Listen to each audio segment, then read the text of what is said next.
नमस्कार दोस्तों, चलिए शुरू करते हैं नॉलेज एनहांस करने का सिलसिला। और इसी कड़ी में हमने नायर द्वारा आयोजित ग्रुप बी के एपीओ के 30% कोटा जो एलडीसी कोटा के तहत एग्ज़ाम का आयोजन 4 अगस्त 2024 को किया गया था। उसके फर्स्ट पार्ट को हमने सॉल्व कर लिया था, जिसमें 50 क्वेश्चन को सॉल्व किया था। नेक्स्ट जो 50 क्वेश्चन है उनको हम सॉल्व करने का प्रयास करेंगे और समझने का प्रयास करेंगे कि इसके लिए क्या टेम्परामेंट इस्तेमाल किया गया है, कैसे मॉडरेट क्वेश्चन है, हार्ड क्वेश्चन है या इजी क्वेश्चन है या वन लाइनर क्वेश्चन है, इस बात को समझेंगे। तो चलिए चलते हैं क्वेश्चन नंबर 51 पे। Compulsory retirement. A railway servant compulsorily retired from service as a penalty, and the authority competent to impose such penalty may sanction which of the following?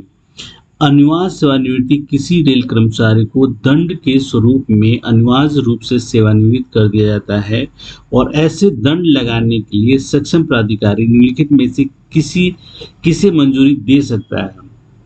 Option 1 है आइदर पेंशन और gratuity at a rate not exceeding 2/3 admissible to him on the date of his compulsory retirement, या तो pension या gratuity जो अनिवार्य सेवानिवृत्ति की तिथि पर उसे 2/3 से अधिक नहीं मिलेगी।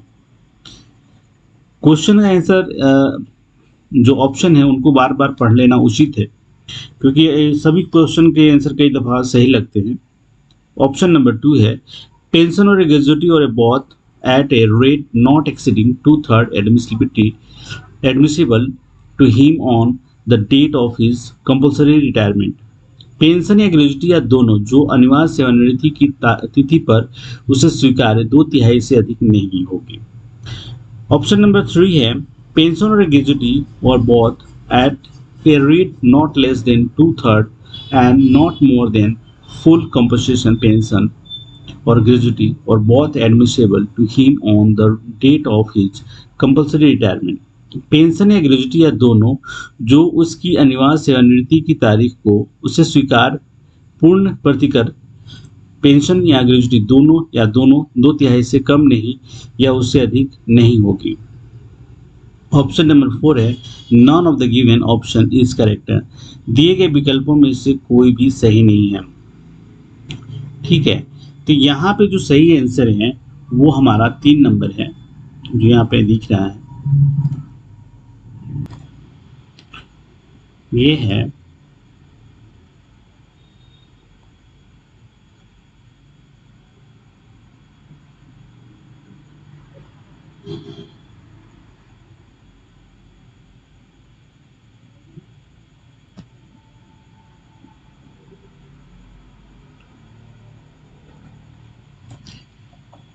ये हमारा आंसर है। शास्त्री के रूप में अनिवार्य सेवानिवृत्त किए गए कर्मचारी जो होते हैं, रेल सेवक जो होते हैं, को इस प्रकार के शास्त्री निरूपित करने में सक्षम जो प्राधिकारी होता है, कमांडर अथॉरिटी होता है, वो अनिवार्य सेवानिवृत्ति की तिथि को उसको दे जो कंपल्सरी पेंशन है या भुगतान या ग्रेजुटी जिसको बोलते हैं, या दोनों उसके 2/3 से मतलब उनको देना ही चाहिए, उससे कम नहीं होना चाहिए या उससे अधिक भी नहीं होना चाहिए, स्वीकार कर सकते हैं। कंपल्सरी रिटायरमेंट का जो पेंशन है उसके लिए कम से कम 10 ईयर का क्वालिफाइंग सर्विस होनी चाहिए या उससे अधिक होनी चाहिए, तभी ये स्वीकृत किया जाएगा। चलिए क्वेश्चन नंबर हम आ गए हैं 52 पे। If a railway servant dies while in a service, death gratuity shall be paid to his family members, which of the following is are correctly matched. यदि किसी रेल कर्मचारी की सेवा के दौरान मृत्यु हो जाती है तो मृत्यु ग्रेजुटी उसके परिवार के सदस्यों को दी जाएगी। निम्नलिखित में से कौन सा या कौन से मिलान जो है वो सही है? If the qualifying service is, यदि योग्यता सेवा है तो इसके अंदर ऑप्शन को देखना जरूरी है। जो ऑप्शन आएंगे वो बाद में आएंगे। उससे पहले जो स्टेटमेंट है कि less than 1 year and 2 times monthly emolument, तो मुझे यह सही लग रहा है, तो हम इसको टिक कर लेते हैं, सही है।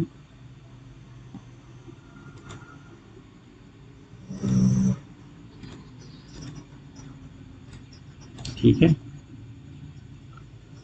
इसको हटा देते हैं।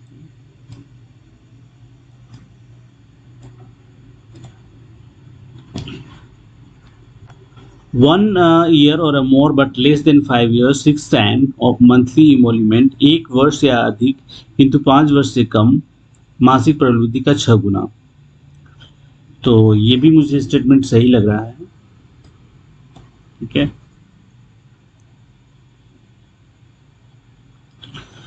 5 years or more but less than 11 years 15 times of emoluments, 5 वर्ष या उससे अधिक किंतु 11 वर्ष से कम मासिक प्रवृत्ति का 15 गुना।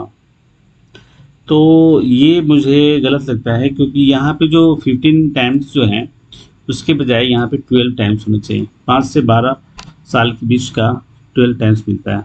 ओके, नाउ क्वेश्चन, इसी क्वेश्चन का जो स्टेटमेंट है उसको देख लेते हैं। 11 year or more but less than 20 years 24 times of monthly emolument, 11 वर्ष या उससे अधिक किंतु 20 वर्ष से कम मासिक प्रलब्धि का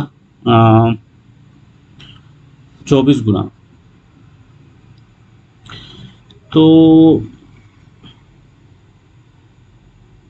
11 साल से अधिक होता है और 20 साल से कम होता है ना, तो 20 टाइम्स इसके अंदर होता है।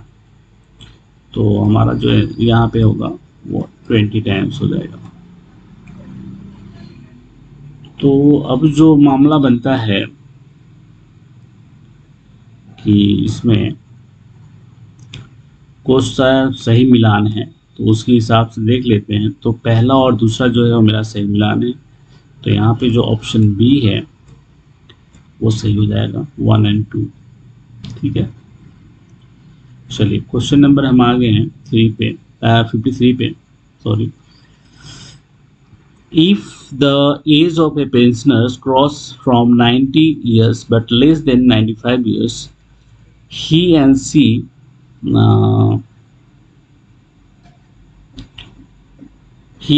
is entitled to how much additional pensions?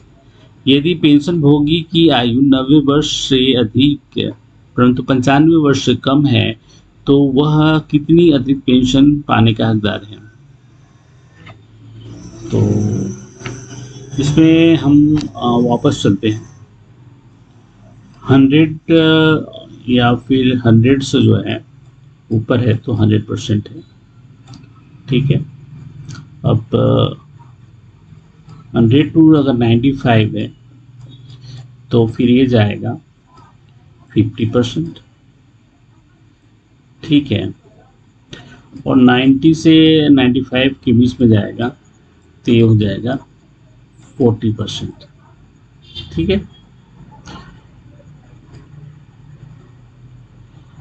यहाँ पे ये मैंने गलत कर दिया, यहाँ पे 90 होना चाहिए। ठीक है, उस हिसाब से हमारा ऑप्शन, क्योंकि 90 टू 95 के बीच में है, 90 टू 95, तो ये 40% इज द राइट आंसर। ठीक है, इसमें एक बात हम जोड़ सकते हैं। 11 से 20 साल का यहाँ पे दिया, तो 20 से ऊपर वाला जो पोर्शन है उसमें जो है वो 6 मंथ के एम्यूलमेंट के साथ 33 मंथ तक के 33 मंथ तक के परिलब्धियों का ये हो सकता है। और आज के डेट में 25 लाख का जो अपना क्राइटेरिया है, क्योंकि पहले 20 लाख थे, अभी उसमें 25% बढ़ गए, तो उस हिसाब से 25 लाख बनता है। ठीक है, तो चलिए क्वेश्चन नंबर हम आ गए हैं 54 पे। What is the maximum age up to which the chief information commissioner and information commissioner can hold their office? मुख्य सूचना आयुक्त या सूचना आयुक्त अपने पद पर अधिकतम कितनी आयु तक रह सकते हैं? तो ये काफ़ी महत्वपूर्ण सवाल है और इसमें 2-3 बातें अगर हम जान लें तो इसमें कोई प्रॉब्लम नहीं है। 5 इयर्स का उनका टर्म ऑफिस टर्म होता है, या फिर 65 इयर्स, जो भी पहले होगा उनको ऑफिस छोड़ना पड़ेगा। तो हमारा ऑप्शन बी डायरेक्टली दिख रहा है हमें 65 का, तो उसको कर सकते हैं। द सेंट्रल इंफॉर्मेशन कमीशन जो है वो स्टेट्यूटरी बॉडी है, ठीक है। ये आरटीआई एक्ट जो 2005 का है उसके अधीन आने पे ही इसका ये बॉडी बना था, सीआईसी जिसको बोलते हैं।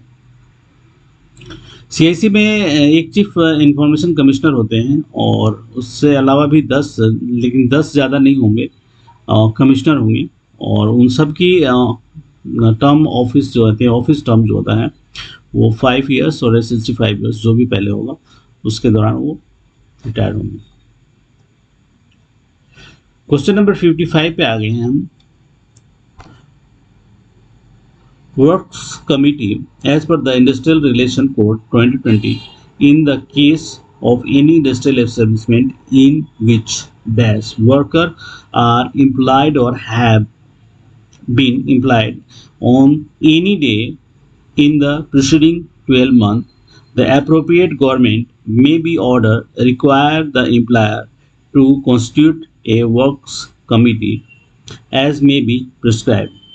कार्य समिति औद्योगिक संबंध संहिता 2020 के अनुसार किसी औद्योगिक प्रतिष्ठानों के मामले में जिसमें डैश श्रमिक नियोजित हैं या पिछले 12 महीने में किसी भी दिन नियोजित रहे हैं, उपयुक्त सरकार आदेश द्वारा नियोक्ता को कार्य समिति गठित करने की आवश्यकता कर सकती है, जैसे कि निर्धारित किया जा सकता है।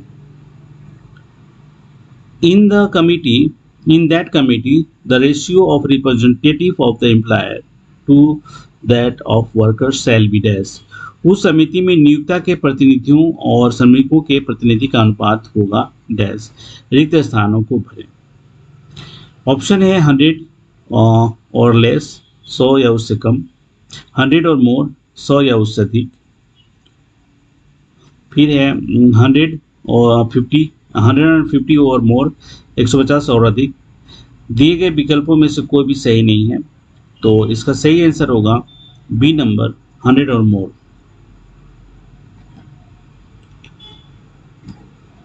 ये जो है वो चैप्टर 2 जो संहिता है उसके पैरा 3(1) के अंदर इसका जिक्र किया गया। ठीक है, चलिए कोई नहीं।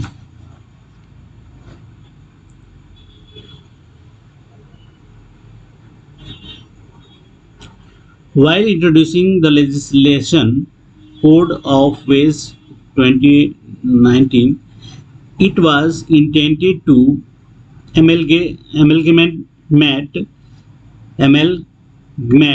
simplify and rationalize the relevant provision of various central labor acts. वेतन संहिता अधिनियम 2019 विधेयक को प्रस्तुत करते समय इसका उद्देश्य विभिन्न केंद्रीय श्रम अधिनियमों के प्रासंगिक प्रावधानों को एकीकृत और सरल और युक्तिसंगत बनाना था। While which of the following act have been replaced for the above mentioned proposed? उपयुक्त उद्देश्यों के लिए निम्नलिखित में से कौन सा अधिनियम निरस्त किया जाता है? The payment wage act 1936, the minimum wages act 1948, the payment of bonus act 1965 and the equal remuneration act 1976। मजदूरी भुगतान अधिनियम 1936, न्यूनतम मजदूरी अधिनियम 1948, बोनस भुगतान अधिनियम 1965 और श्रमवान प्राश्रमिक अधिनियम 1976। ऑप्शन 1 है 1, 2, 3 ओनली। ऑप्शन बी या 2 नंबर है 2, 3 and 4 and 3 is all the given options are correct, none of the given option is correct. तो यहाँ पे सही जो जितने भी ऑप्शन दिए गए हैं चारों जो अधिनियम है उनको निरस्त करके the code of wage act 1920 बनाया गया है। तो यहाँ पे जो ऑप्शन सी है यही इसका सही आंसर है। ठीक है, यही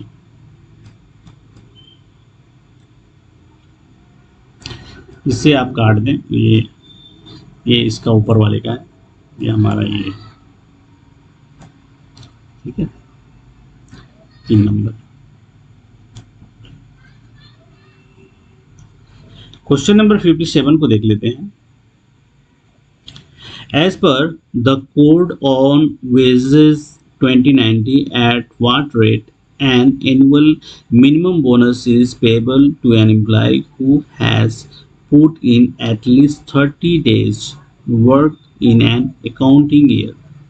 वेतन संहिता अधिनियम 2019 के अनुसार किस दर पर एक कर्मचारी को वार्षिक न्यूनतम बोनस दे है जिसमें एक लिखा वर्ष में कम से कम 30 दिन का काम किया है। फर्स्ट है 5.1/3% of the wages earned by the employee on or 100 rupees whichever is higher। कर्मचारी द्वारा अर्जित मजदूरी का 5.1/3% या 100 रुपया जो भी अधिक हो। 2 नंबर है 6.2/3% of the wages earned by employee or 100 rupees whichever is higher। कर्मचारी द्वारा अर्जित मजदूरी का 6 और 2/3% या 100 रुपया जो भी अधिक हो। कर्मचारी द्वारा अर्जित मजदूरी का 8 और 1/3% या 100 रुपया जो भी अधिक हो। 8.1/3% of the wages earned by the employer or 100 rupees whichever is higher। तो यहाँ पे जो ऑप्शन है 3 नंबर है यही इसका सही आंसर है। कर्मचारी द्वारा अर्जित मजदूरी का 8 और 1/3% या 100 रुपया जो भी अधिक हो। तो यहाँ पे ऑप्शन 3 इज करेक्ट ऑप्शन। ठीक है,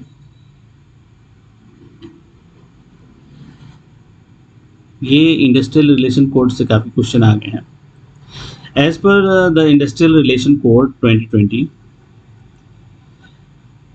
there shall be a negotiating union or a negotiating council in an industrial establishment having a registered trade union for negotiating with the employer of the industrial establishment। पंजीकृत trade union वाले औद्योगिक प्रतिष्ठान में औद्योगिक प्रतिष्ठान के नियोजक के साथ बातचीत करने के लिए एक बातचीत संघ या बातचीत परिषद होगी। दूसरा है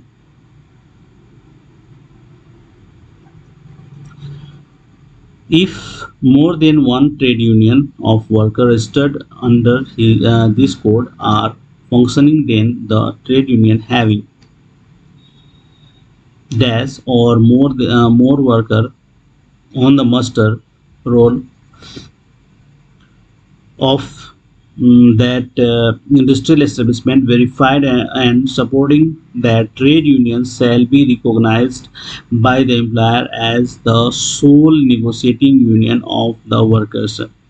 यदि इस संहिता के अंतर्गत पंजीकृत श्रमिकों के एक से अधिक ट्रेड यूनियन कार्य कर रहे हैं तो उस औद्योगिक प्रतिष्ठान की मास्टर रोल पर जो है वो 51% या उससे अधिक श्रमिकों वाले ट्रेड यूनियन को सत्यापित और उस ट्रेड यूनियन के समर्थन करने वाले ट्रेड यूनियन को श्रमिकों के एकमात्र वार्ताकार यूनियन के रूप में नियोक्ता द्वारा मान्यता दी जाएगी। तो ऑप्शन देख लेते हैं इसका 51, 33 एंड 25। तो जो सही आंसर है वो 51% है, ये कोड के अंदर लिखा हुआ है। ठीक है, क्वेश्चन नंबर 59 पे हम चलते हैं। Which of the following is are not correct with regard to railway servant hours of work and period of rest rule 2005। Railway सेवक कार्य के घंटे और विश्राम के अधिनियम 2005 के संबंध में निम्नलिखित में से कौन सा कथन या कौन से कथन सही नहीं है।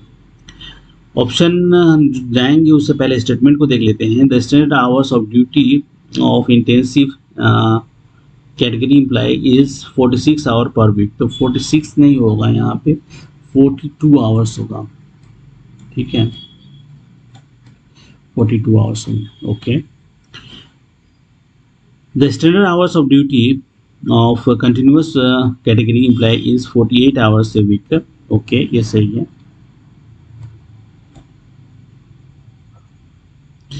The standard hours of duty essentially intermittent employee is 48 hours a week।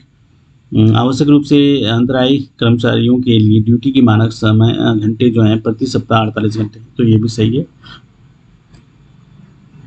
3 number भी सही है। ओके।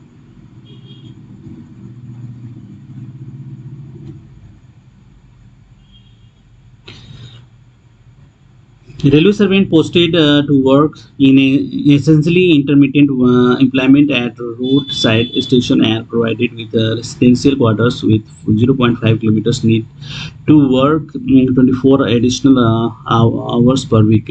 सड़क किनारे के स्टेशन पर आवश्यक रूप से अंतरायी रोजगार के लिए तैनात रेलवे कर्मचारियों को जिन्हें 0.5 किलोमीटर की दूरी पर आवासीय क्वार्टर उपलब्ध कराए गए हैं प्रति सप्ताह 24 घंटे तक काम करना पड़ता है। ये भी सही है। डेट मीन्स एक गलत है, तो हमको पूछा गया कौन सा कथन सही नहीं है नहीं है। तो ऑप्शन 1 जो है ये सही है क्योंकि एक ही गलत है, बाकी सब स्टेटमेंट सही है। चलिए हम चलते हैं क्वेश्चन नंबर 60 पे।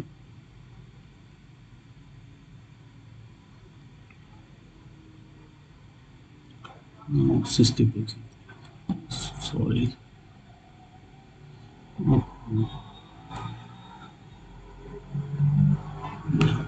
okay.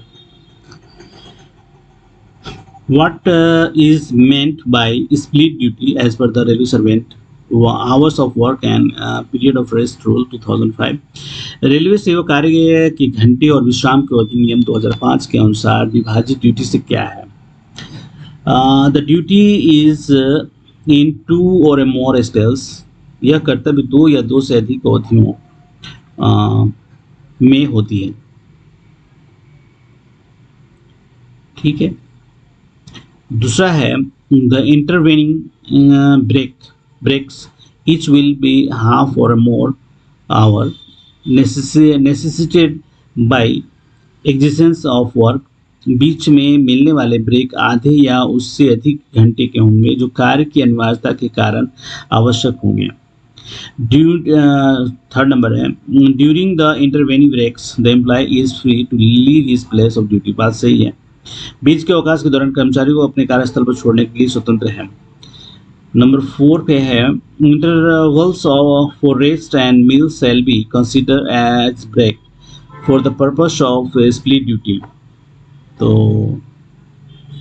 ये मुझे थोड़ा सा समझ में नहीं आ रहा, तो 3 तो बिल्कुल सही है। Split duty means duty in 2 or more spells, जो कि सही है। चलो ठीक है, 2 and more स्पेल्स सही है। Intervening breaks each of half or more hours necessity of existence of work and, ठीक है ये भी सही है। And when the employ is free to leave the place on duty, ये भी सही है। Intervals for the rest and meal shall not be break होगा यहाँ पे break not इस्तेमाल किया जाएगा। not be break for the purpose of split duty।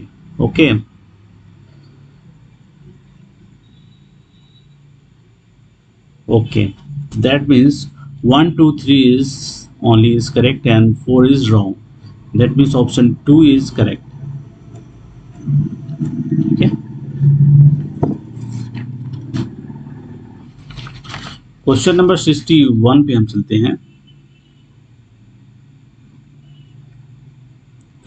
Which among the following information not exempted from the disclosure under the RTI Right to Information Act 2005? निम्नलिखित में से कौन सी सूचना का अधिकार अधिनियम 2005 के अंतर्गत प्रकटीकरण से छूट प्राप्त नहीं है?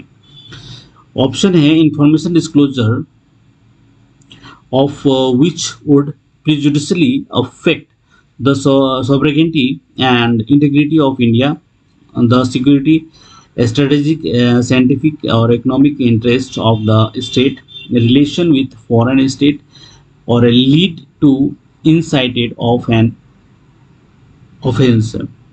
ऐसी सूचना जिसके प्रकटन से भारत की संप्रभुता, अखंडता और राज्य की सुरक्षा, सामरिक, वैज्ञानिक या आर्थिक हितों, वैदेशिक यानी कि विदेशी राज्य के साथ जो संबंध है उन पर प्रतिकूल प्रभाव पड़ेगा या किसी अपराध को बढ़ावा मिलेगी। ठीक है।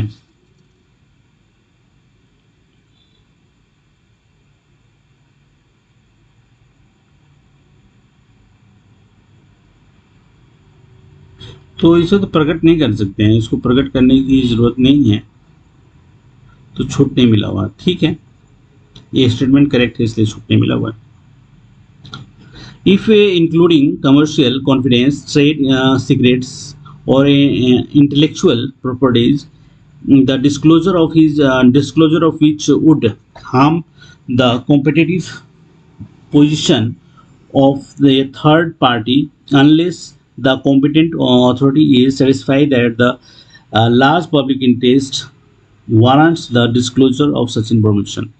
वाणिज्यिक विश्वास, व्यापार रहस्य, बौद्धिक संपदा सहित ऐसी सूचना जिसके प्रकटीकरण से तीसरे पक्ष की प्रतिस्पर्धात्मक स्थिति को नुकसान पहुंचेगा, जब तक कि सक्षम अधिकारी इस बात से संतुष्ट न हो कि व्यापक सार्वजनिक हित में ऐसी सूचनाओं का प्रकटीकरण आवश्यक है।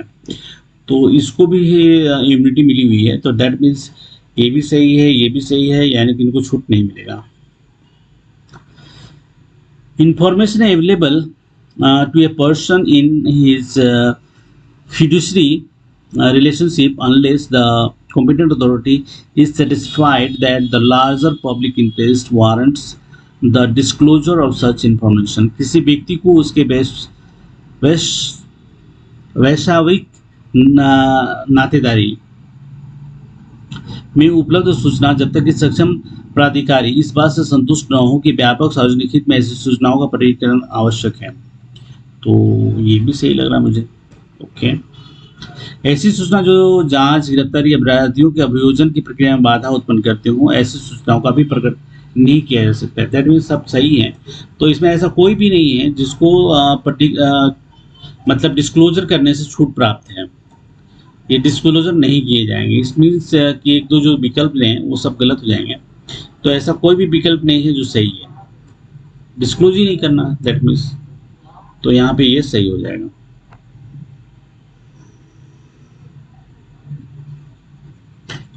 क्योंकि आरटीआई की धारा 8(1)(j) में परिभाषित व्यक्तिगत सूचना के रूप में योग्य सूचना का खुलासा किया नहीं किया जाएगा यदि यह व्यापक सार्वजनिक हित में नहीं होगा।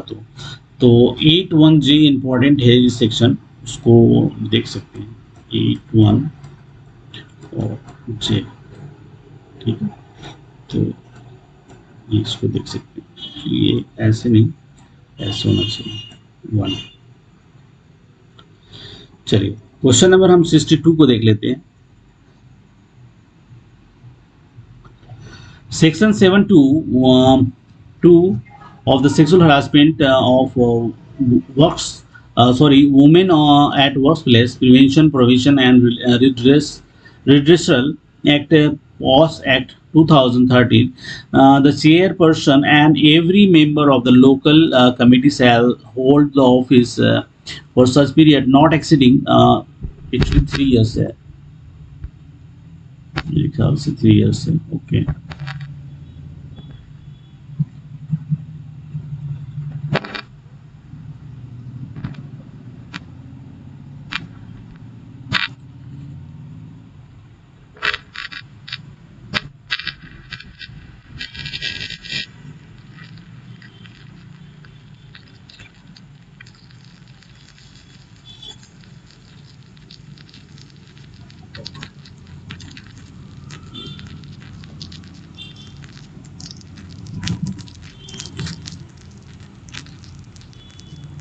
Three years from the date of their appointment, as may be specified by the district officer। महिलाओं का कार्यस्थल पर लैंगिक उत्पीड़न रोकथाम, प्रतिषेध एवं निवारण अधिनियम, पॉस अधिनियम 2013 की धारा 7(2) के अनुसार स्थानीय समिति का अध्यक्ष और प्रत्येक सदस्य उसकी नियुक्ति की तारीख से 3 साल से अधिक नहीं ऐसी अवधि के लिए पद धारण करेंगे, जैसे कि जिलाधिकारी द्वारा निर्दिष्ट किया जा सकता है।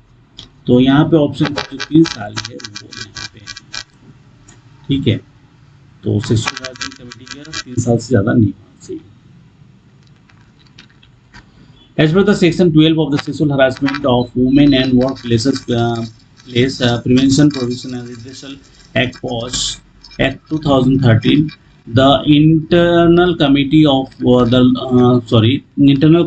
local committee, as the case may be on a written request made by the aggrieved woman during the dependency during the pendency of an inquiry may recommends which of the following to the employer. महिलाओं का कार्यस्थल पर यौन उत्पीड़न रोकथाम निषेध निवारण अधिनियम पॉस अधिनियम 2013 की धारा 12 के अनुसार आंतरिक समितियां या स्थानीय समिति जैसा भी मामला हो, जांच के लंबित रहने के दौरान महिला द्वारा किए गए लिखित अनुरोध पर नियोक्ता को निम्नलिखित में से क्या सिफारिश कर सकती है।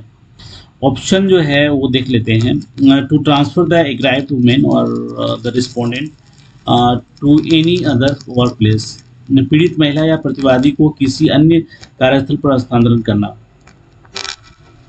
तो ये परफेक्ट है। सॉरी, ये हमने 63 तो देखा ही नहीं। ये सही है।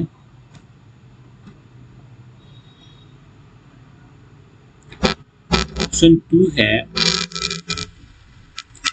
To grant leave to the aggrieved women up to a period of 3 months or in addition to the leave she would be otherwise entitled, पीड़ित महिला को उसके अन्यथा हकदार अवकाश के अतिरिक्त 3 माह की अवधि तक अवकाश प्रदान करना। ये भी सही है, 3 महीने तक उनको छुट्टी मिल सकता है। और तीसरा है पीड़ित महिला को अन्य राहत प्रदान करने के लिए प्रावधान किए जा सकते हैं। To grant such other relief to the aggrieved women में भी प्रिस्क्राइब्ड। तो ये भी सही है। नंबर 4 है to transfer the aggrieved women only and not to the respondent to the other work place, केवल पीड़ित महिला को ही अन्य कार्यस्थल पर हस्तांतरित किया जाएगा, प्रतिवादी को नहीं। तो हमने पहला नंबर देख लिया था, वो ये था कि पीड़ित महिला या प्रतिवादी या को किसी अन्य कार्यस्थल पर हस्तांतरित करना, तो दोनों में से किसी को किया जा सकता है। तो यहाँ पे केवल महिला वाला जो पोर्शन है ये गलत हो जाएगा। तो हमको क्या सिफारिश कर सकती है? तो 1 2 3 को सिफारिश कर सकती है। 1 2 3, तो यहाँ पे ऑप्शन जो ए होगा 1 होगा वो सही हो जाएगा। ये तीनों काम कर सकती हैं। क्वेश्चन नंबर 24 है as per the section 2D of the Industrial Regulation Code 22, which of the following is are correct with the reference to the term average scale। यहाँ पे एक बात मुझे समझ में नहीं आती कि इंडस्ट्रियल रेगुलेशन कोड से इतने सारे क्वेश्चन डालने का क्या मतलब है, क्योंकि सिलेबस में इस तरह के तो मुझे नहीं दिख रहा है। और एक ही चैप्टर से बहुत सारे सवाल डालना कहीं से भी उचित नहीं है। अगर किसी ने नहीं पढ़ा है तो फिर उसके लिए तो काफ़ी मुश्किल खड़ा हो जाएंगे। वो कितना अनुमान लगा के या फिर सोच समझ के इसका आंसर देगा मुझे नहीं पता, पर ये सही तरीका नहीं है कि किसी एक ही चैप्टर पर आप बर्डन दें कि इसको सॉल्व करने वाला ही एक बने। चलिए हम हिंदी में देखते हैं। औद्योगिक संबंध संहिता 2020 मतलब 2020 की धारा 2D के अनुसार औसत वेतन के संदर्भ में निम्नलिखित में से कौन सा सही है। तो अभी हमने हाल में ही जो फर्स्ट पार्ट है उसमें भी स्पेशल पे एंड एवरेज पे सब देखा था। इसको ऑप्शन के माध्यम से देखने का प्रयास करते हैं। ठीक है, क्वेश्चन नंबर 64 सॉल्व कर रहे हैं। In the case of monthly paid worker in 3 complete calendar month, तो वो सही है, ये मुझे सही लगा, एक नंबर सही लगा। In the case of weekly paid worker in 4 complete weeks, तो ये भी सही लग रहा है। In the case of A daily paid worker in 12 full working days, 12 full working days proceedings the date on which the average pay becomes payable। दैनिक वेतन पाने वाले कर्मचारी के मामले में औसत वेतन देय की तारीख से पहले के 12 पूर्ण के दिवसों से, तो ये भी सही लग रहा है। If the worker had worked for 3 complete calendar month or 4 complete weeks or 12 working days, as the case may be, and where such calculation cannot be made, the average pay shall be calculated as the average of the wages payable to worker during the period of actual work। यदि श्रमिक ने यथा स्थिति 3 पूर्ण calendar वर्ष या 4 पूर्ण सप्ताह या 12 पूर्ण कार्य दिवस काम किया है, जहाँ ऐसे समय जहां ऐसी गणना नहीं की जा सकती है वहां औसत वेतन की गणना उस अवधि के दौरान कर्मचारी श्रमिक को दे मजदूरी के औसत वेतन के रूप में दी जाएगी जिसमें उसे वास्तव में काम किया है। तो ये चारों स्टेटमेंट सही हैं। दैट मीन्स दिए गए सभी विकल्प सही हैं। Okay, option number 3 is correct.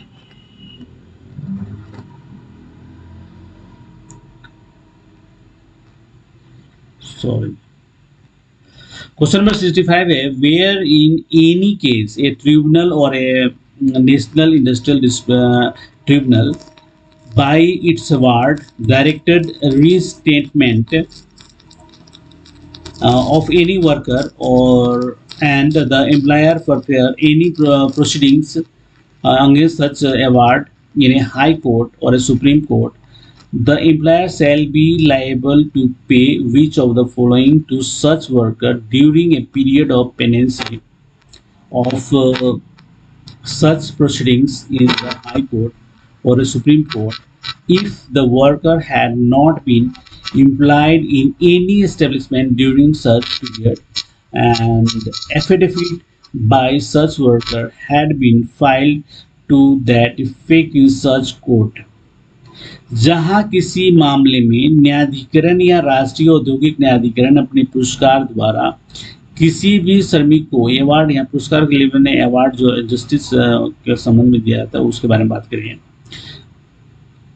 किसी भी श्रमिक को बहाल करने का निर्देश देता है और नियोक्ता उच्च न्यायालय या उच्चतम न्यायालय में ऐसे निर्णयों के खिलाफ कोई कार्रवाई करता है, नियोक्ता ऐसे श्रमिक को उच्च न्यायालय या उच्चतम न्यायालय से ऐसी कार्रवाई को लंबित रहने की अवधि के दौरान निम्नलिखित में से क्या भुगतान करने के लिए उत्तरदायी होगा।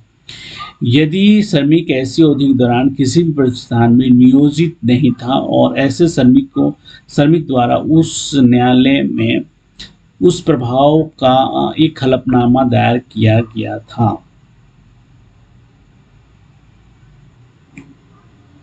तो यहाँ पे जो ये बात है उसमें अगर इस ऐसी कंडीशन होता है तो जो फुल पेमेंट है जो उसने लास्ट मंथ में ड्रॉन किया हो तो उसको जो है मेंटेनेंस अलाउंस के रूप में देना पड़ेगा।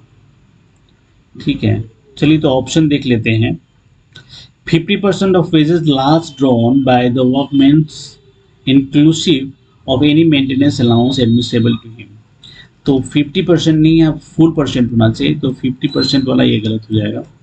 75% वाला ये ऑप्शन है ये भी गलत हो जाएगा, तो फुल परसेंट वाला ये है, तो यही हमारा आंसर है। क्योंकि यहाँ पे कह रहा है कि 75% of wages last drawn by the workman inclusive any maintenance allowance admissible, तो फुल पे देना है और जो मेंटेनेंस अलाउंस है वो इस पर विचार करना है। ठीक है,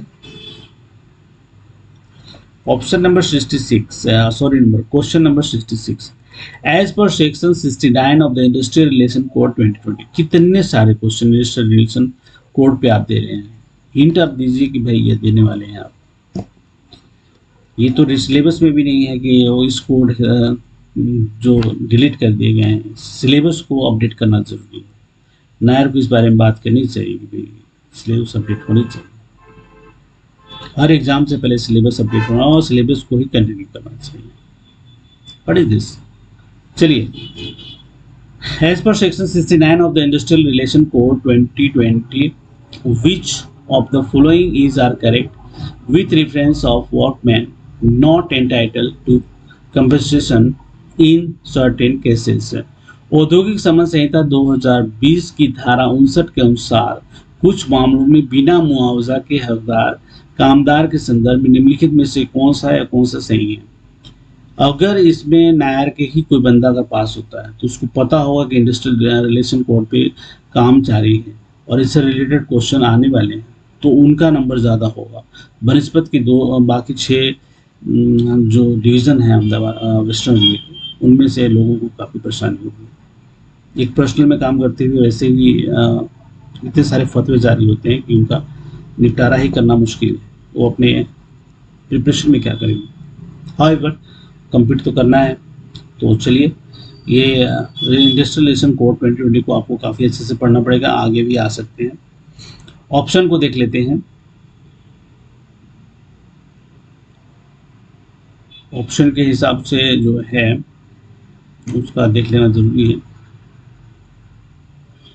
चलिए, if the workman refuse to accept any alternative employment in the same establishment from which he has been laid off, or in any other establishment belonging to the same employer situated in the same town or village, or situation within a radius of 8 kilometers from the establishment to which he belongs, if in the opinion of the employer such alternative employment does not call for any special skill or previous experiences and can be done by the worker, provided that the wages which would normally have been paid to the worker are offered for the alternative employment also। बिल्कुल सही बात है।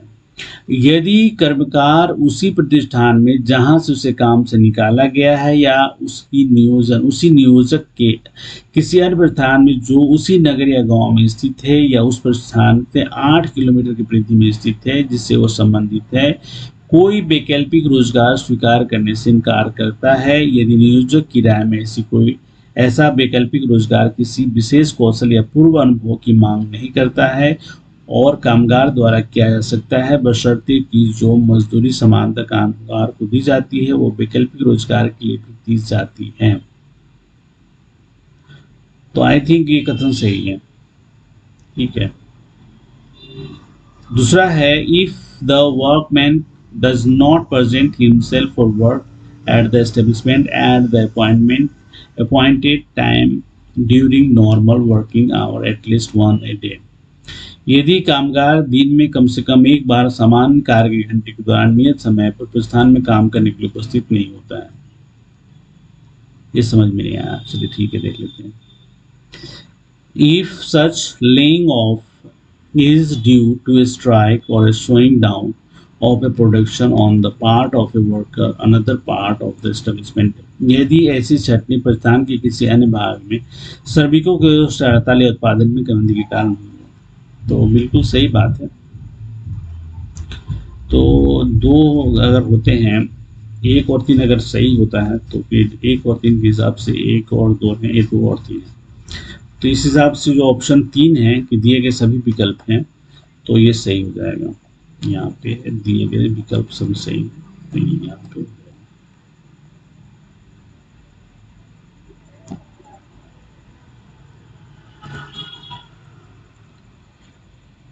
Question number 67 को देख लेते हैं। Which of the following is are correct about the section 70 and 71 of the Industrial Relation Code 2020? Why is a worker who was employed in any industry and has been a continuous service for not less than 1 year under the employer shall not be rented by the employer in which of the following circumstances? औद्योगिक संबंध संहिता 2020 के धारा 70 और 71 के बारे में निम्नलिखित में से कौन सा या कौन से कथन सही हैं? अर्थात एक श्रमिक जो किसी उद्योग में कार्यरत था और उस नियोक्ता के अधीन कम से कम 1 वर्ष तक निरंतर सेवा में रहा है, उसे नियोक्ता द्वारा निम्नलिखित में किस पुष्टि में निकाला जा सकता है? जब तक कर्मचारी को छटनी के कारण बताते हुए 1 महीने के लिए लिखित नोटिस नहीं दिया जाता है और नोटिस अवधि की समाप्त नहीं होती है, कर्मचारी को ऐसे नोटिस के बदले मजदूरी का भुगतान नहीं कर दिया जाता है। तो ये जो कंडीशन है, टर्म एंड कंडीशन जो 70 का है, उसका बहुत इम्पॉर्टेंट फैक्ट है। ठीक है, क्योंकि 70 शर्तों को बताता है कि छटनी कैसे किया जा सकता है। तो ये जो ऑप्शन जो दिया हुआ है, मेरा मानना है कि ये सही है। ठीक है, ओके, ये सही है। ऑप्शन जो स्टेटमेंट दूसरा है उसको देख लेते हैं। छटनी के समय कर्मचारी को प्रतिकर का भुगतान किया गया है जो 15 दिनों के औसत वेतन के बराबर होगा या लगातार सेवा के पूर्ण या 6 महीने से अधिक कि उसके किसी भी भाग के लिए ऐसे दिनों के औसत वेतन के बराबर होगा। तो ये भी सही है, no doubt. Statement based on term and condition of 70-71। Notice ऐसी रीति से जारी किया गया है जैसे कि निर्धारित किया जा सकता है तथा समुचित सरकार या ऐसे प्राधिकरण को स्वीकार किया गया है जैसे कि समुचित सरकार द्वारा निर्दिष्ट किया जा सकता है। तो ये भी नोटिस इशू करने का तरीका है जिससे कॉम्पिटेंट अथॉरिटी इसको या एप्रोप्रिएट अथॉरिटी जो है वो सेटिस्फाइड हो। Where any worker in an industrial establishment who is citizen of India, it is to be retraced and in the absence of any agreement between the employer and the worker in this behalf the employer shall ordinarily retrace the worker who was the last person to be employed in that category unless the reasons to be recorded the employer retraced any other worker। जहां किसी औद्योगिक प्रतिष्ठान में ऐसे किसी श्रमिक जो भारत का नागरिक है छटनी की जानी है और इस संबंध में नियोक्ता और श्रमिक के बीच में किसी करार के बिना नियोक्ता समानतः उस श्रमिक को छटनी करेगा जो उस श्रेणी में नियोजित होने वाला अंतिम व्यक्ति था जब तक कि नियोक्ता द्वारा अभिलिखित किए जाने वाले कारणों से किसी अन्य श्रमिक की छटनी न की जाए। तो ये बिल्कुल सही बात है, तो ये सब सही है। दैट मीन्स इसका जो ऑप्शन होगा all option are given is true. ठीक है, ये इसका सही आंसर होगा।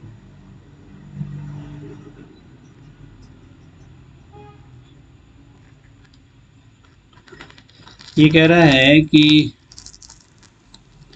Provision of employment of young children यानी कि अल्पवय बालकों के लिए नियोजन प्रतिषेध है यानी कि प्रोहिबिटेड है। तो as per section 67 the factory act 1948 no child who has been completed 14 years shall be required or allowed to work in any factory।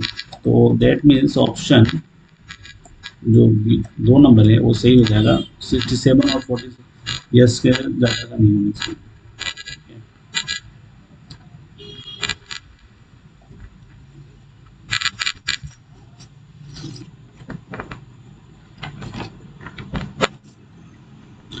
Sixty को देख लेते हैं।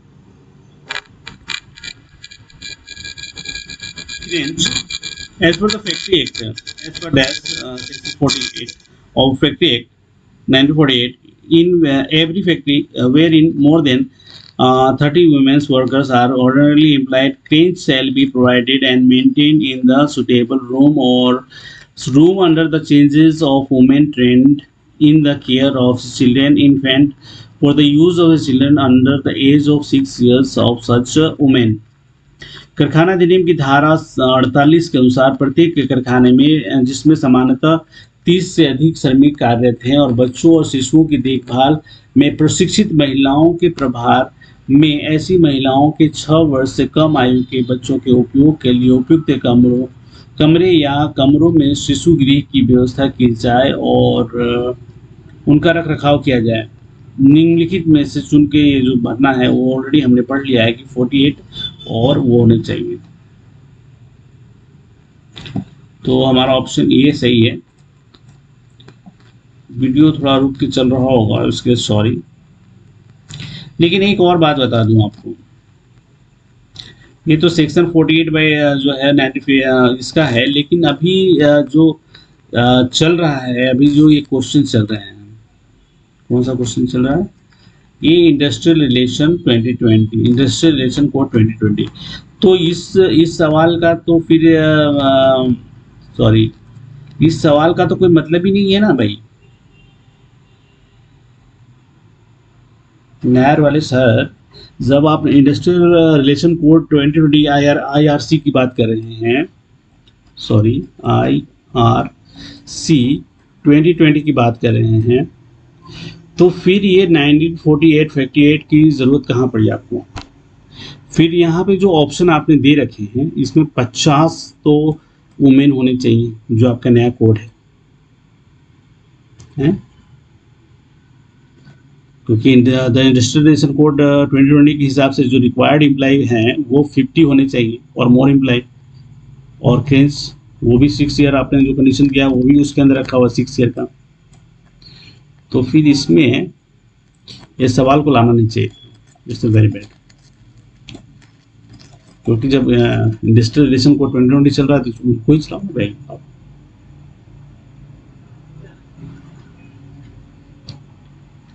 चलिए, as per the dash of the Factory Act 1948, any factory which,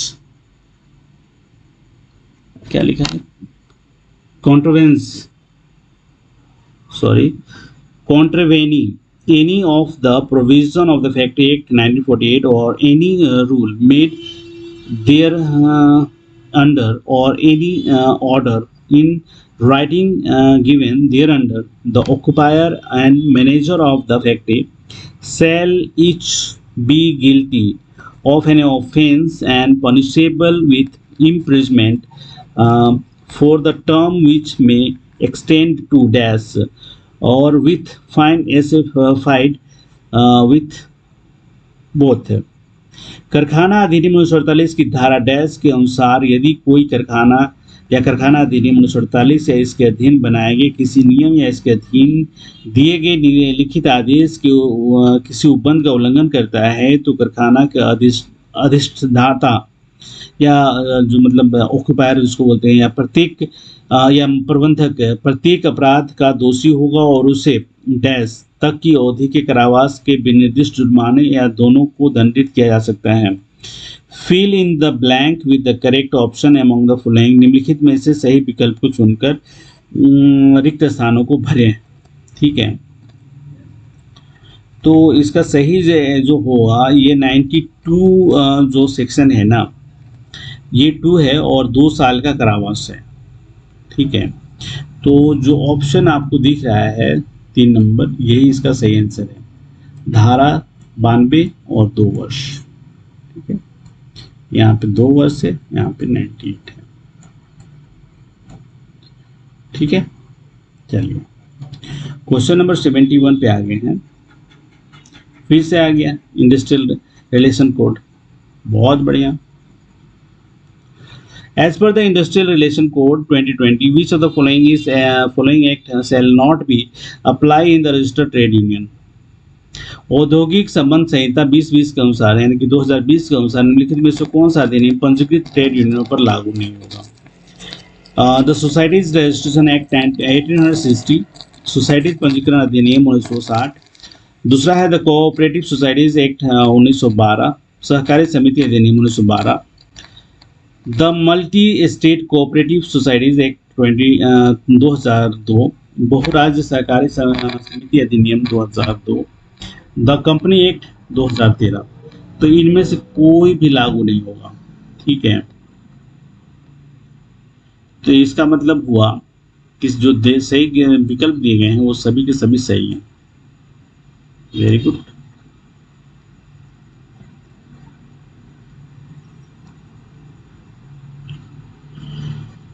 question number 72 है which among the following is are correct about the centralized public grievance redressal and monitoring system CP grams. निम्नलिखित में से कौन सा या कौन से कथन केंद्रीकृत लोक शिकायत निवारण और निगरानी प्रणाली CP ग्राम के बारे में सही है?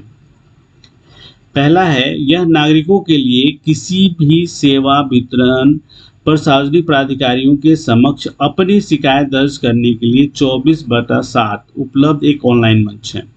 ओके, यदि कोई सरकारी कर्मचारी अपनी सेवा संबंधी किसी शिकायत के लिए निर्धारित संचार चैनल को दरकिनार कर इस पोर्टल का उपयोग करता है तो उसके खिलाफ अनुशासनिक कार्रवाई की जा सकती है।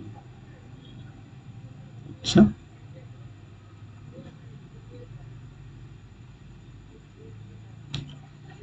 सूचना का अधिकार अधिनियम 2005 के तहत जानकारी प्राप्त करने में रुचि रखने वाला कोई भी व्यक्ति इस पोर्टल का उपयोग करेगा। Okay, very good.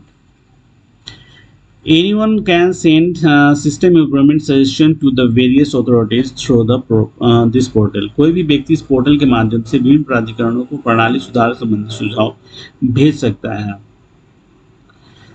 तो ये मुझे सभी विकल्प सही लग रहे हैं। इस हिसाब से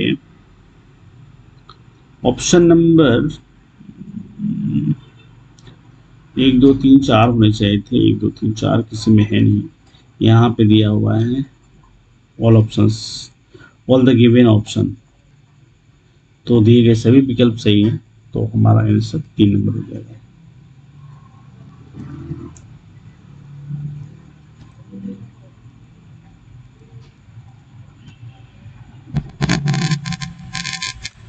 ये 3 डिस्ट्रिक्ट सवाल है limbs. Which among the following is are not correct about the legal information management and briefing system? Limbs कानूनी सूचना प्रबंधन और ब्रीफिंग प्रणाली लिम्स के बारे में से कौन सा कथन सही नहीं है? ठीक है।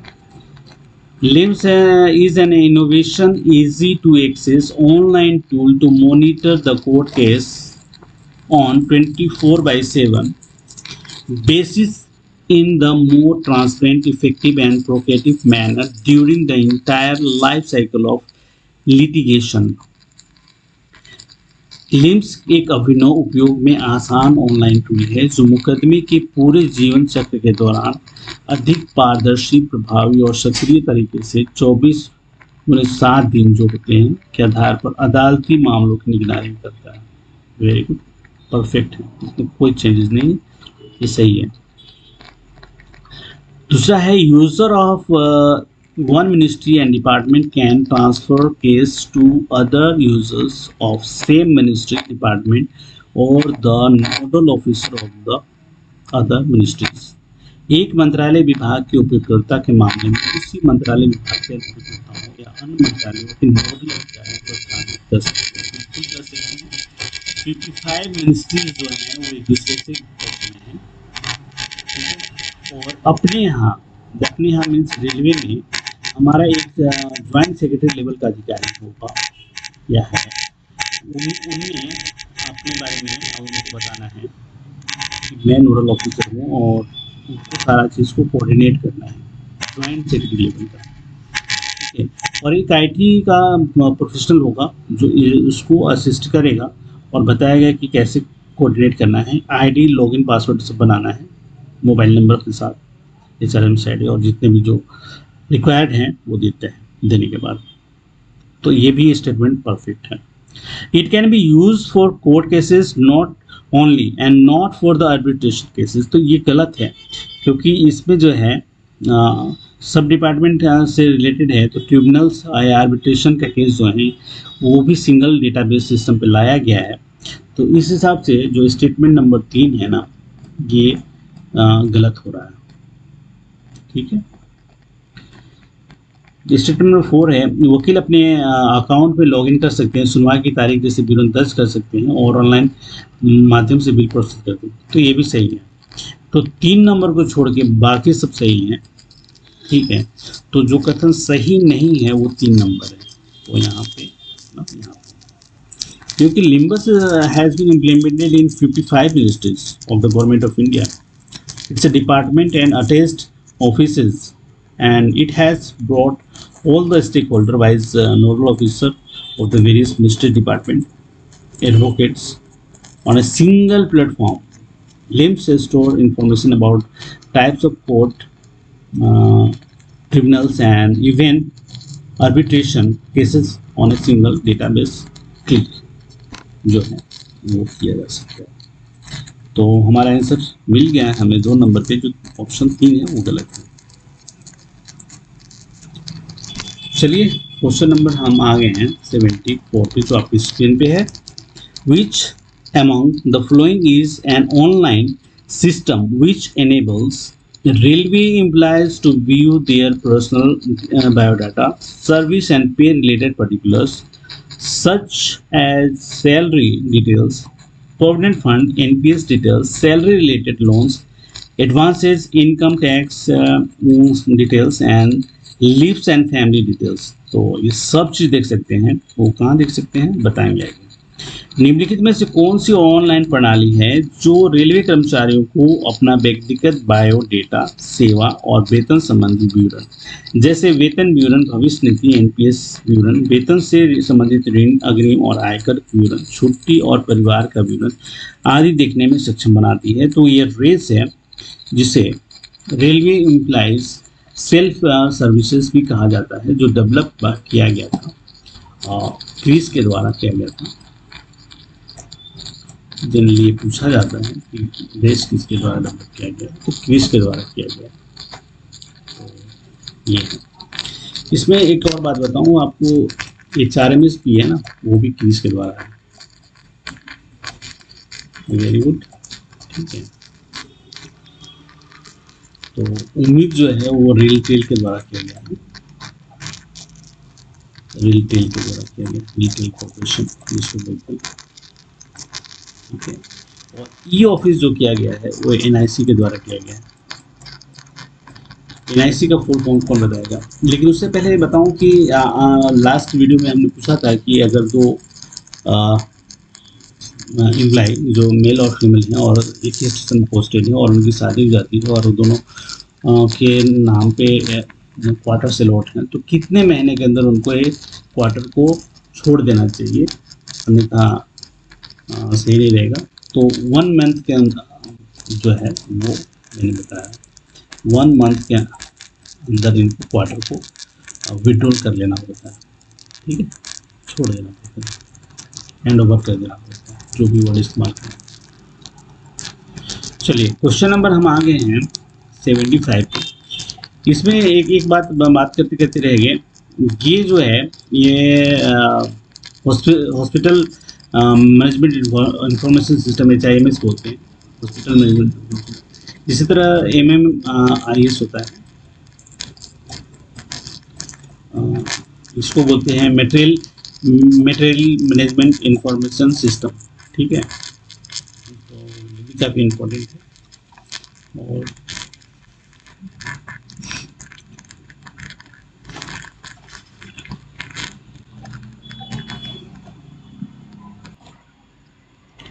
तो चलिए हम नेक्स्ट क्वेश्चन पे चलते हैं। और ये क्वेश्चन है 75 नंबर है। The maximum period permissible for a railway employees for retention of railway quarters on a payment of normal rent on various reasons are furnished below। विभिन्न कारणों से समान किराए के भुगतान पर रेलवे क्वार्टर को बनाए रखने के लिए रेलवे कर्मचारी के लिए अनुमानतः अधिकतम अवधि नीचे दी गई है। Match for the ground and correctly with the maximum retention period permitted on normal rent. समान किराए पर अधिकतम और धारण अवधि के साथ ग्राउंड का सही मिलान करें। अब देख लेते हैं, चलिए 1 नंबर है ट्रेनिंग रेलवे और नॉन रेलवे ट्रेनिंग इंस्टीट्यूट्स। तो ये ग्राउंड है कि भाई अगर ट्रेनिंग में कोई बंदा है तो कितने दिन तक रह सकता है।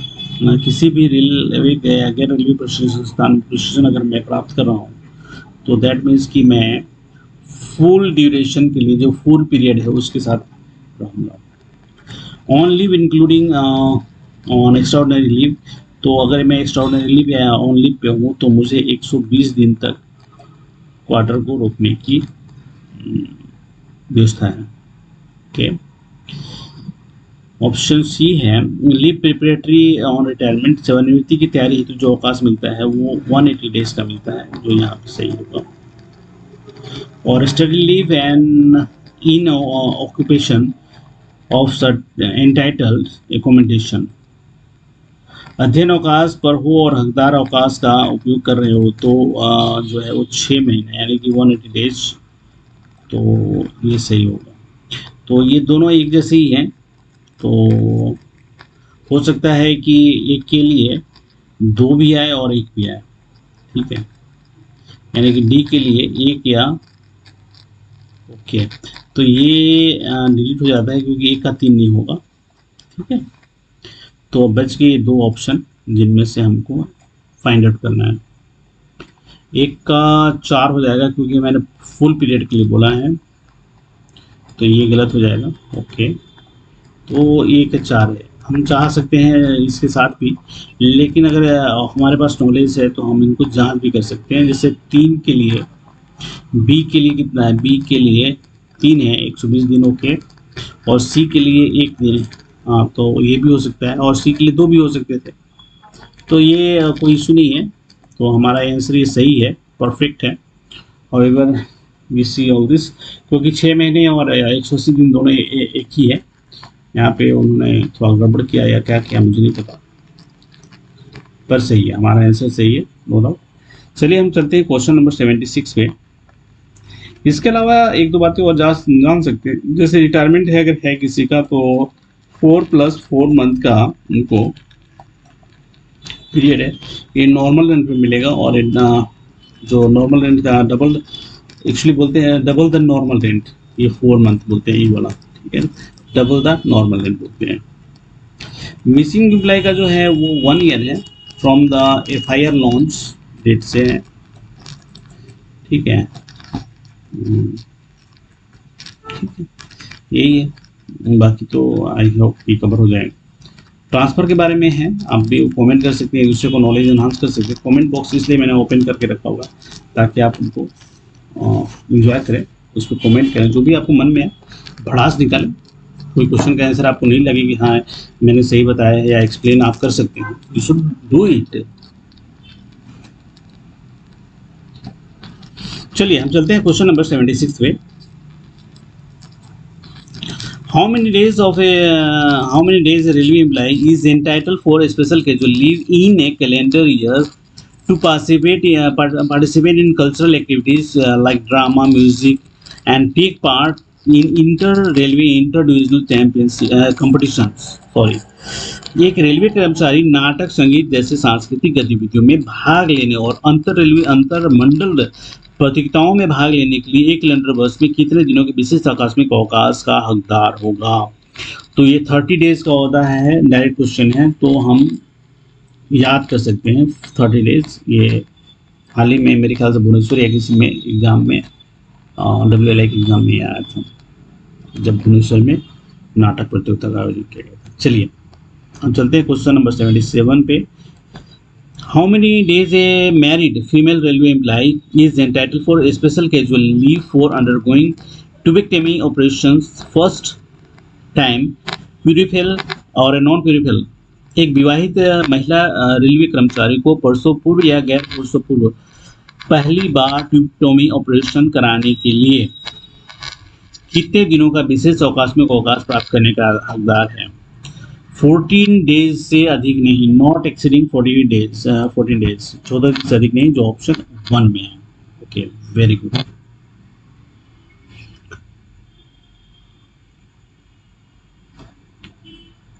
क्या मैंने गलत तो नहीं पढ़ दिया? प्यूरल फेरल बोलते हैं, प्यूरल फेरल, पेरल, प्यूरिपेरल, प्रसव पूर्व, ठीक है। क्वेश्चन नंबर 78 को देख लेते हैं, ये काफी इंपॉर्टेंट है।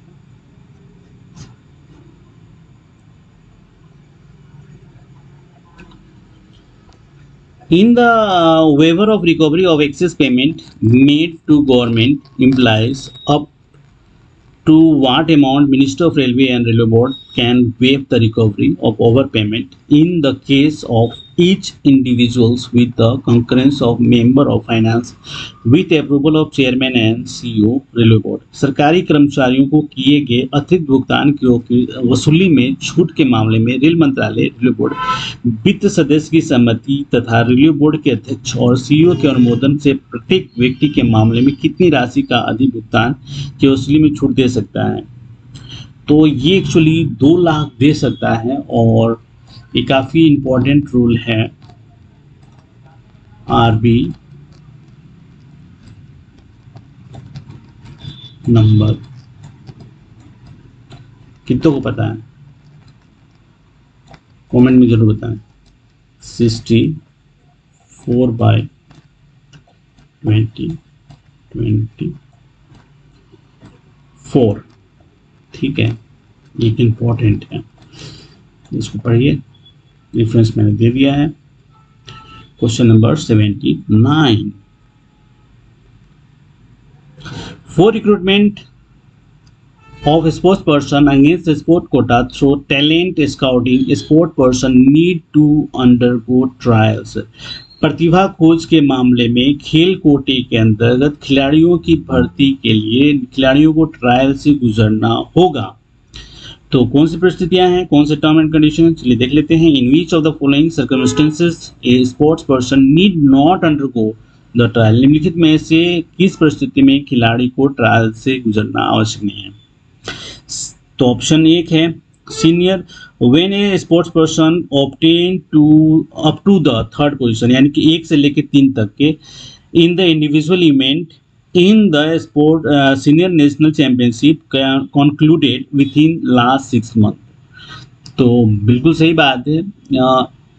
अगर आपने खिलाड़ी ने अगर जो है वो 6 माह के भीतर भी कोई भी स्थान प्राप्त किया है 1 से 3rd तक, तो वो ट्रायल से नहीं गुजरेगा। पहले जो था 4 महीने हुआ करता था, और 4 महीने के अगर अंदर वो ये है तो उसको गुजरने 4 महीने तक नहीं गुजरने देते थे। ठीक है, अब आगे देख लेते हैं। लेकिन इसमें एक और है, एक और कंडीशन है जो मैं आपको बारबली बता देता हूँ कि मैंने sports person represent the country in individual event in any of the category, A और बी कैटेगरी जो होता है, जो इंटरनेशनल चैंपियनशिप के लिए होता है, मेंशन द पार्ट पैरा 3 जो कैलकुलेशन जो होता है उसके कंडक्ट होते हैं। तो लास्ट 6 मंथ के बीच में अगर उसने कोई अवार्ड भी नहीं जीता, लेकिन अगर इंडिविजुअली उसने कंट्री को रिप्रेजेंट किया हुआ है लास्ट 6 मंथ के अंदर, तो उसको भी ट्रायल से नहीं गुजरना पड़ेगा। ये 2 ही कंडीशन है। ठीक है, लेकिन एक और इम्पोर्टेंट बात है कि भाई अगर कोई टीम इवेंट है जैसे कि फुटबॉल, क्रिकेट या जो भी है, तो अगर उसमें उसने कुछ 6 महीने के अंदर किया हुआ है, तो सब के सब लोगों को ट्रायल के जो हैं उनसे गुजरना पड़ेगा। उसमें जो दिया गया है वो कहा गया है कि however in team games and in all other cases trial is necessary. ठीक है, तो यही है। तो हमारा जो आंसर जो निकल के आना चाहिए वो ऑप्शन ए जो है 1 है, वही सही है। ठीक है जी, चलिए क्वेश्चन नंबर हम 80 पे आ गए हैं। अगर आप इतनी दूर तक आ गए हैं तो इसका मतलब आप एक सीरियस कैंडिडेट हैं, और मैं आपको बधाई देना चाहूँगा, क्योंकि आप यहाँ तक आए हैं इसका मतलब है कि आप अपनी सफलता के प्रति काफ़ी जिम्मेदारी लेने को उत्सुक हैं। बधाई। चलिए क्वेश्चन नंबर 80 को सॉल्व करते हैं। What is the minimum educational qualifications prescribed by Ministry of Railway for recruitment of a sports person against sport quota for direct recruitment for the post of technicians? Technician के पद पर सीधी भर्ती के लिए खेल कोटे के अंतर्गत खिलाड़ियों की भर्ती के लिए रेल मंत्रालय द्वारा निर्धारित न्यूनतम शैक्षणिक योग्यता क्या है? अब देखिए जनरली क्या होता है कि टेक्नीशियन ग्रेड 3 होते हैं, उनका जो मिनिमम क्वालिफिकेशन है 10+ ITI होना चाहिए। इन रिलेवेंट कैडर, मतलब कैडर नहीं, क्या बोलते हैं उसको, रिलेवेंट ट्रेड्स होते हैं उनका, उसके अंदर होना चाहिए। जनरली ये रूल है, पर यहाँ पे उन्होंने हाईलाइट किया है recruitment of sports person against sport Kota. ठीक है, ऑप्शन को देख लेते हैं। Course completed act apprentice IIT only, केवल एक्ट अप्रेंटिस IIT पाठ्यक्रम पूरा किया हुआ। दैट मीन्स कि अगर स्पोर्ट्स पर्सन के पास इतना टाइम है क्या कि वो IIT करेगा? बिल्कुल नहीं करेगा। तो ऑप्शन अपने कॉमन सेंस का इस्तेमाल करते हुए इसको छांट सकते हैं कि वह पहला वाला तो बिल्कुल ही नहीं होगा, हम मान लेते हैं IIT करने का टाइम पास बिल्कुल भी। दूसरा है 10th स्टैंडर्ड यानी कि 10वीं कक्षा पास, और तीसरा है 12वीं कक्षा पास, और चौथा है दिए के विकल्पों से कोई। तो जो कॉमन सेंस लगा सकते हैं कि minimum educational qualification relay join करने के लिए है वो 10th, तो हमारा ऑप्शन 10th पास होगा। अब सवाल उठता है कि आर्मी नंबर होगा या फिर एनलिस्टमेंट कोड होगा या फिर कुछ और, जहाँ पे इसका जिक्र तो किया हुआ होना चाहिए। तो इसका सही जवाब ये है कि 98 आर्मी नंबर जो पब्लिश किया गया था 2019 इसके अंदर ये जिक्र किया गया है, बताया गया है कि the minimum educational qualification for direct recruitment to the post of a skilled artisan in category pay 1900 rupees, 6th pay as per CPC, course completed apprentice act जो ITI इस जो रिलेवेंट ट्रेड का है उसको घटाकर एग्जामिन करने के बाद बोर्ड ने 10वीं कक्षा कर दिया है। Very good. तो ये क्वेश्चन को हमने काफ़ी अच्छे से और कॉन्फिडेंस के साथ सॉल्व किया है, तो आपको बधाई हो। क्वेश्चन नंबर 81 पे आ गए हैं। How many days of a special casual leave maximum granted to talented player under Railways Center of Excellence scheme COE scheme. Railway की उत्कृष्टता केंद्र COE योजना के तहत प्रतिभाशाली खिलाड़ियों को अधिकतम कितने दिनों का विशेष आकस्मिक अवकाश दिया जाता है? ऑप्शन है 365, 345, 330 एंड ऑप्शन जो है 4 है। दिए गए विकल्पों में से कोई भी नहीं। सही जी। तो यहाँ पे एक और बात कहना चाहूँगा, आरबी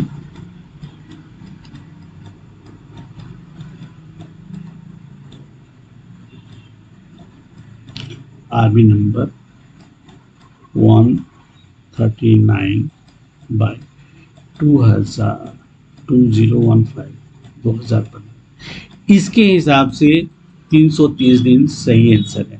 ठीक है जी, चलिए वेरी गुड।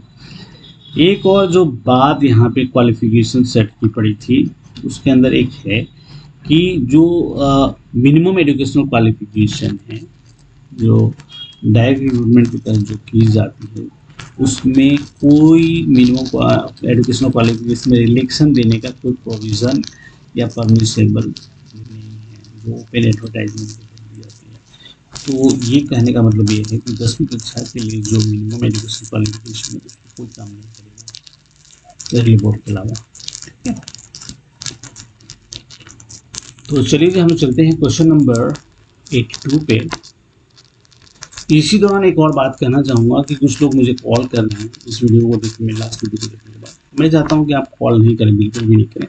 आप व्हाट्सएप जरूर करें, व्हाट्सएप में देख लूँगा, अगर ज़रूरत पड़ी तो मैं रिप्लाई करूँगा, otherwise there is no need to call me, क्योंकि इससे मेरा लाइफ डिस्टर्ब होता है और फिर मैं फिर से वीडियो नहीं बनाऊँ तो ये अच्छा नहीं होगा, बहुत सारे लोगों को बेनिफिट होता है। तो मैं चाहता हूँ कि वीडियो बनाता रहूँ, लोगों को बेनिफिट होता रहे। चलिए क्वेश्चन नंबर 82 को देखते हैं। What are the sources of funding of staff benefit fund SBF? कर्मचारी हित निधि SBF की फंडिंग के स्रोत क्या हैं? ठीक है, तो इसका पहला ऑप्शन है स्टेटमेंट है। प्रत्येक वित्तीय वर्ष की 1 अप्रैल को रेलवे राजस्व के प्रति व्यक्ति आधार पर वार्षिक अनुदान दिया जाता है जो 31 मार्च तक स्वीकृत अस्थायी और अस्थायी दोनों प्रकार के और राजपत्रित रेलवे कर्मचारियों की संख्या पर आधारित होता है। बिल्कुल सही है जी। Annual grant on the 1st of April of each financial year from the railway revenues on per capita basis based on the section strength of the non-gazetted railway servant, both permanent or temporary, on as on 31st March। बिल्कुल सही है। All receipt from fine, जुर्माने से प्राप्त सभी रसीदें, बिल्कुल सही है। 50% of the expenditure incurred by the respective railway on grant of a scholarship for technical education of children or railway servant during the preceding year। पिछले वर्ष के दौरान रेलवे कर्मचारियों के बच्चों की तकनीकी शिक्षा के लिए छात्रवृत्ति प्रदान करने के संबंध में रेलवे द्वारा किए गए व्यय का 50%। ओके, और अनपेड वेजेस फ्रॉम 3 years। तो जो मुझे लग रहा है ये 4 सही है, जहाँ मेरी नॉलेज है 2 सही है और एक अगर मान लेते हैं तीसरा अगर मुझे समझ में नहीं आता है तो इस हिसाब से कोई नहीं मिलता है। तो फिर मैं ऑल द गिवन ऑप्शन के साथ जाना चाहूँगा जो आपको दिखेगा, तो ये हमारा ऑप्शन होगा जो ये सही है। ठीक है, चलिए हम चलते हैं क्वेश्चन नंबर 83 पे चलते हैं।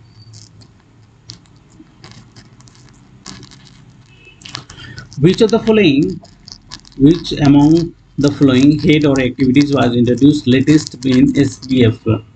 That means Staff Benefit Fund in the year 2022. निम्नलिखित में से कौन सा सीरीज की गतिविधि वर्ष 2022 में स्टाफ बेनिफिट फंड में नवीनतम रूप से पेश किया गया है? ऑप्शन है, पहला देख लेते हैं, होम्योपैथी सहित स्वदेशी चिकित्सा प्रणाली। ओके। रेलवे के विकलांग कर्मचारी यानी कि दिव्यांग जनों के लिए व्यवसायिक कौशल विकसित करना। ओके। कर्मचारियों के मानसिक स्वास्थ्य और कल्याण को बढ़ावा देना, यही किया गया है, ये जो सही है। तीसरा नंबर ही सही है, चौथे में जाने की जरूरत नहीं है।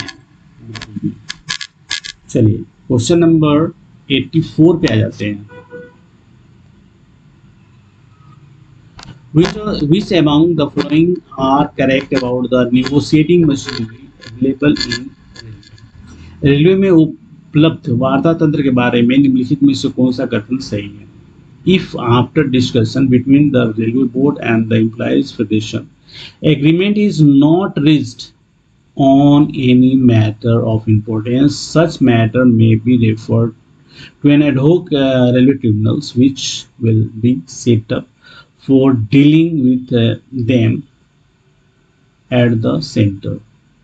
यदि रेलवे बोर्ड और कर्मचारी महासंघों के बीच विचार विमर्श के बाद किसी महत्वपूर्ण मामले पर सहमति नहीं बनती है तो ऐसे मामलों को तदर्थ रेलवे न्यायाधिकरण को भेजा जा सकता है, जो केंद्र में उनसे निपटने के लिए स्थापित किया जाएगा।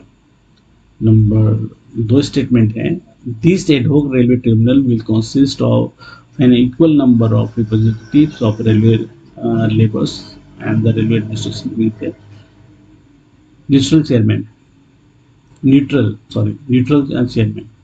तदर्थ रेलवे न्यायाधिकरण में श्रम और रेलवे प्रशासन के बराबर संख्या में प्रतिनिधि होंगे और इसका अधिक तटस्थ होगा।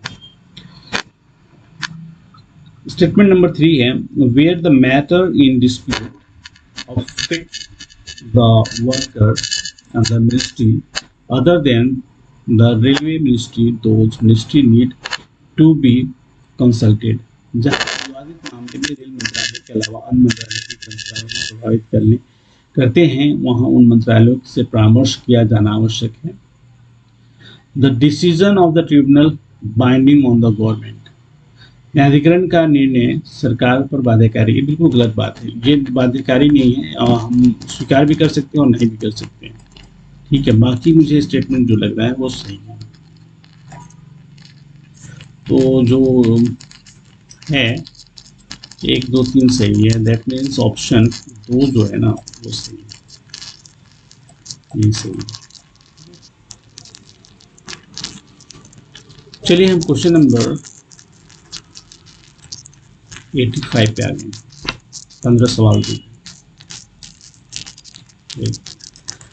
Which of the following is are correct with regard to presentation of the gold-plated silver medal to retiring railway servants?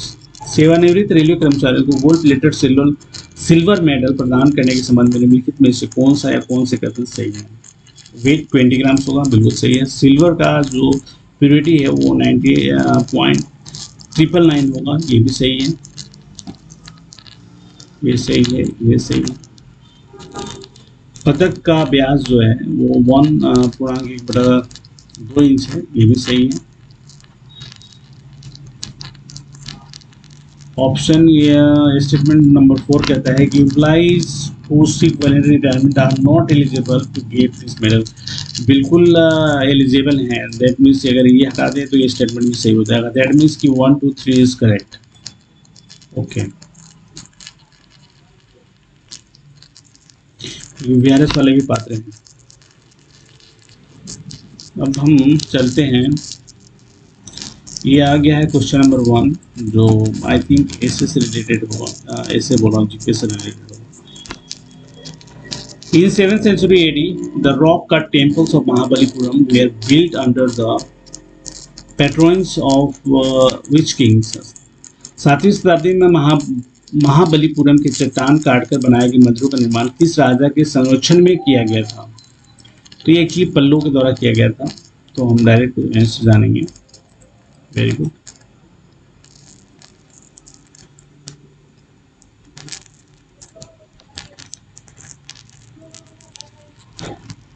Question number 2 है बृहदीश्वर मंदिर तंजौर का निर्माण किस शासक ने करवाया था? तो इसमें क्या है, कहाँ ऑप्शन है आपकी? Brihadeeswara temple Tanjore was built by which ruler? Brihadeeswara मंदिर तंजौर का निर्माण किस शासक ने करवाया था? तो राजा राज चोल ने करवाया था। Option A is correct answer. Who among the following built the temple of the sun god at Konark? Konark निम्नलिखित में से कोणार्क सूर्य मंदिर भगवान का निर्माण जो करवाया गया था, भगवान सूर्य मंदिर का जो मंदिर है, सूर्य भगवान के लिए मंदिर का निर्माण करवाया था कोणार्क का, तो नरसिंह देव प्रथम ने करवाया था। ठीक है, नरसिंह देव बर्मन प्रथम जो थे वो गंग सम्राट के गंग साम्राज्य जो था, जो क्या बोलते हैं, कुल बोलते हैं, उस कुल के थे।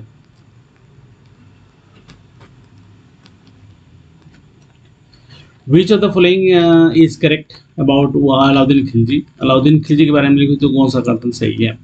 तो सब कथन को देख लेते हैं पहले, उसके बाद डिसाइड करेंगे। Introduce a permanent standing army and restricted the spy system. एक अस्थायी सेना की शुरुआत और जासूसी प्रणाली का पुनर्गठन जो है वो अलाउद्दीन खिलजी किया था। बिल्कुल सही बात है जी।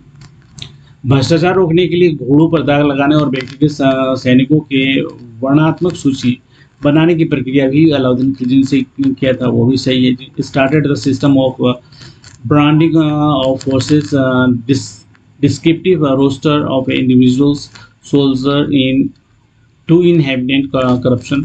ठीक है, सामाजिक पार्टियों और शराबों पर प्रतिबंध लगाया था जी। Ban social parties and wines, तो अलाउद्दीन खिलजी ने किया था, बिल्कुल सही है।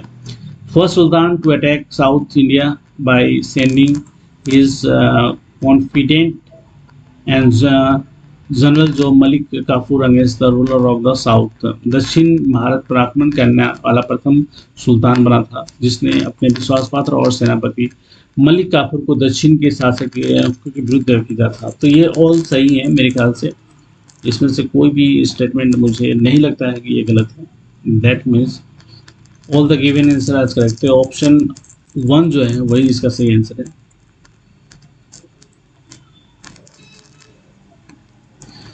क्वेश्चन नंबर 5 है during the region of which Mughal emperor British East India Company established in his first factory in India?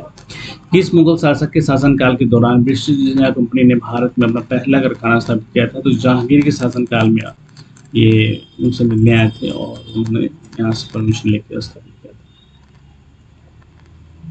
Question number 6 है who led the British East India Company to victory in the Battle of Plassey over the Nawab of Bengal and his French allies? Plassey के युद्ध में बंगाल के नवाब और उसके फ्रांसीसी सहयोगियों पर विजय पाने के लिए ब्रिटिश ईस्ट इंडिया कंपनी का नेतृत्व किसने किया था? तो रॉबर्ट क्लाइव ने किया था।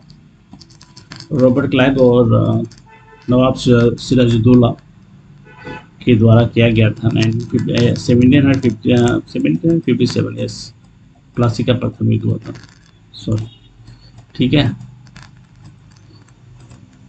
और सिराजुद्दौला हारा नहीं था, एक्चुअली हरा दिया गया था क्योंकि उसके सारे जो अमीर थे, जो सेनापति जो सब मिले हुए थे।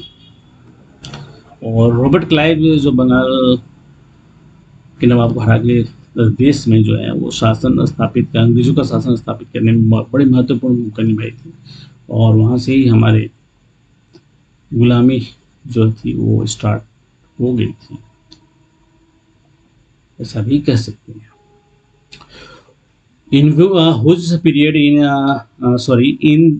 period the University of Calcutta and Bombay and Madras were established? Calcutta, Bombay और मद्रास विश्वविद्यालय किसके काल में स्थापित हुए थे? तो लॉर्ड डलहौजी के काल में हुए थे, क्योंकि लॉर्ड डलहौजी का कार्यकाल था जो 1848 से लेके 1856 के बीच में था। ठीक है, और यही हमारा the father of Indian navy कहलाता है। लॉर्ड डलहौजी ने डॉक्ट्रिन ऑफ लैप्स भी दिया था उसने। ठीक है, तो लॉर्ड डलहौजी के बारे में मैंने बात कर दिया। लॉर्ड कर्जन ने 1905 में भारत का बंटवारा किया था। नहीं, बंगाल का बंटवारा किया था, भारत का नहीं। ठीक है, लॉर्ड कर्जन। चलिए हम आ गए क्वेश्चन नंबर 8 पे। 2 क्वेश्चन दूर है जहाँ से हम यहाँ पे इस वीडियो को समाप्त करेंगे। Which among the following is known as the Magna Carta of education, Indian education. निम्नलिखित में से किसे भारतीय शिक्षा का मैग्ना कार्टा कहा जाता है? तो चार्ल्स वुड जो थे उन्होंने उनको एक प्रेसिडेंट बनाया गया था board of control of east India company, और उन्होंने ही वो डिस्पेच बनाया था जो मैग्ना कार्टा ऑफ एजुकेशन कहा जाता है। 1854 में उन्होंने बनाया था। और ये काफ़ी इम्पोर्टेंट सवाल है। चलिए क्वेश्चन नंबर 9 पे आ गए हैं। After returning from South Africa, which of the following satyagraha was first launch by Gandhi ji in India. दक्षिण अफ्रीका से लौटने के बाद गांधी जी ने भारत में सबसे पहला कौन सा सत्याग्रह शुरू किया था? तो चंपारण सत्याग्रह 1917 में चालू किया था। अब आपको सवाल ये है कि गांधी जी ने भारत लौटे कब थे?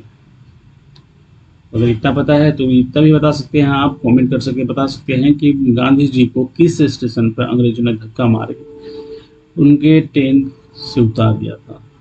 चलिए नेक्स्ट वीडियो में कोशिश करेंगे, अगर मुझे याद रहा तो मैं उसको जरूर भी उस वीडियो के अंदर इस बात को शामिल करूंगा। अदरवाइज आप कमेंट करके मुझे बताइए। क्वेश्चन नंबर 10 पे आ गए हैं। Which of the following incident lead Mahatma Gandhi to withdraw the non cooperation movement. निम्नलिखित में से किस घटना के कारण महात्मा गांधी को असहयोग आंदोलन वापस लेना पड़ा? काकोरी एपिसोड यानी कि काकोरी कांड जो था वो, चोरा चोरी कांड, मुजफ्फरपुर, और दिए गए विकल्पों में से कोई भी सही नहीं है। तो चोरा चोरी कांड जो है वो एक इम्पोर्टेंट कांड था जिसके बाद महात्मा गांधी ने ये जो जिसे बोलते हैं कि नॉन कॉपरेशन मूवमेंट, इसको वापस ले लिया था। हुआ यूँ था कि चोरी में चोरी चौरा में एक पुलिस चौकी को आग लगा दी गई थी और इस बात से काफ़ी दुखी हो गए थे। तो चलिए wish you all the best. आपने 100 क्वेश्चन सॉल्व कर लिए हैं। काफ़ी मज़ेदार रहा, काफ़ी टफ क्वेश्चन है। इंडस्ट्रियल जो रिलेशन एपिसोड है 2020 का, उससे काफ़ी क्वेश्चन आए हैं जो या तो सही है या नहीं है, मुझे नहीं पता। लेकिन किसी भी एक चैप्टर पे विशेष जोर देना, किसी को फ़ायदा पहुंचाना होता है, तो ये काफ़ी इम्पोर्टेंट है कि अगर उस चैप्टर से कम क्वेश्चन आते तो काफ़ी अच्छा होता, या फिर नया सिलेबस जारी किया जाना चाहिए जिसके तहत उसे इंक्लूड किया जाना चाहिए, क्योंकि मेरे पास शायद पुराना सिलेबस है जिसके तहत मैं समझ नहीं पा रहा हूँ। हाउएवर एनीवे क्वेश्चन काफ़ी अच्छे हैं। इससे बने हुए एपीयूज सारे डिवीज़न या जोन्स के लिए काफ़ी महत्वपूर्ण होंगे, उनका ज्ञान काफ़ी हाई लेवल पे होगा। तो इसी बात के साथ, इसी नोट के साथ मैं थैंक्स बोलता हूँ। आप इस वीडियो को पूरा देख पाएँ तो धन्यवाद। नेक्स्ट वीडियो में मिलते हैं और नेक्स्ट जो भी पूरे क्वेश्चन हैं उनको हम सॉल्व करेंगे और देखेंगे क्या है इसके अंदर। Thank you.